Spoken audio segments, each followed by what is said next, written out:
After weeks of searching every camera store I could find and weeks of waiting, I finally got my hands on the DJI Osmo Pocket 3. During its initial release, I was not able to grab it right away because I thought there would be plenty of stocks available. And man, I was so wrong to assume that. Just when I wanted to grab my cell phone, it was not available everywhere. I had to pre-order this one and they told me it would take 2 to 3 weeks, but gladly, it only took 3 days. I was so happy that I grabbed it right away. I just got this last night, but I didn't unbox it yet, even though I had the urge to do it. But I wanted to share this moment with you all, so here we go. But before we move any further, I would like to say thank you for subscribing to my channel. We are steadily growing, and that's all because of your interest and support. And now, let's unbox the DJI Osmo Pocket 3. Okay, so here it is, the Pocket 3. As you may have noticed, I got the standard version instead of the creator combo because I don't think I really need all those extra stuff since what I just really wanted is the camera itself. So now let's unbox this right away. Let's just remove this plastic right here carefully. So we have a seal right here. Let me just get my knife, just open that up.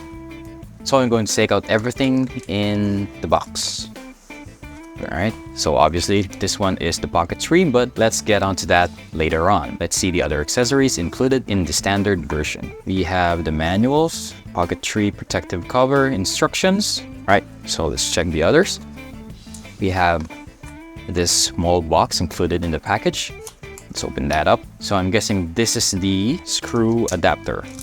So you can mount your small tripod or you can mount it on your, big tripod. Everything's possible. And then we have the Type-C input in here. So if you're like me, you're going to use the DJI Mic version 1 and then just use it like usual, like the Pocket 2. But you have an extra receiver mounted on this port. Then we have the charging cable. As this is the charging cable. So it is Type-C to Type-C, very standard. And then we have, oh, this is the hand strap, so you won't lose your Pocket 3 whenever you're outside, so very secure. And so let's set these aside and let's focus on the Pocket 3 itself. So I'm gonna open this up.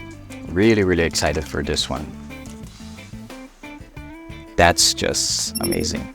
So this is a hard case, the protective case, which I like. So I'm gonna use that a lot, especially when I'm traveling and I'm gonna put the Pocket 3 in my bag. This is very useful so the gimbal and the camera won't be damaged. So what we have here is that you have a place to store your wide-angle lens and the black Pro-Mist filter. The wide-angle lens is available in the creator combo, and I'm guessing the black Pro-Mist is a separate purchase. And now for the main character of this video, so let's just remove that screen protector plastic, and here it is, the Pocket 3. That is a good looking camera, and even though it's small, it has some weight to it, so it feels premium. It's not cheap, or like it's not made with cheap plastic, so a lot of components in there, so this camera is really durable and high quality. So like I've said, we're going to put this adapter at the bottom just like this. Make sure it snaps. So when you want to remove it, you just have to press this button and then the latch will open on the sides like this. And then make sure when you're putting it in, they snap into place. And here it is. First time we turn on the Pocket 3.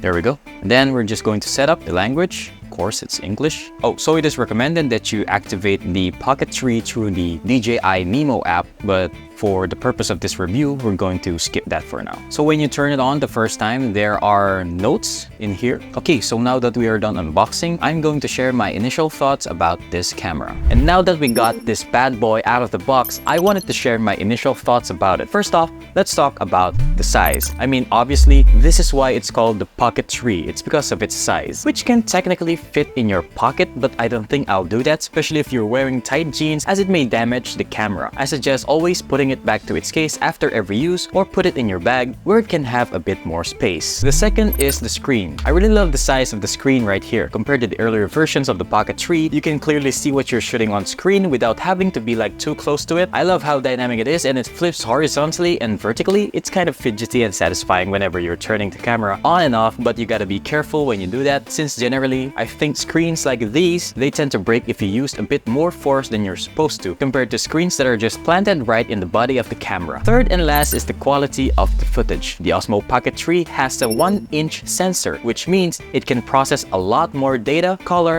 etc. Personally, I would film in D-Log instead of the standard since I want additional dynamic range, especially when I'm filming outside and the lighting conditions are unpredictable, unlike here in a studio setup like you're seeing right now. But from what I saw, the colors on the Pocket 3 Auto Mode is not bad at all, but just a personal preference, I would still use D-Log. And just a bonus, this one has 4K 120. One of the reasons why I don't film in 120 on my A6400 is because it's only 1080p, and ever since I handled 4K footage for my videos, I never wanted to go back to 1080. So yeah, again, just another personal preference. I'll be doing a full review about this camera. Again, these are just my initial thoughts about it, so I'll be doing a lot more testing and filming of different footage to show you. So please subscribe if you don't want to miss that one out. Thanks again for watching. I'll see you in the next one.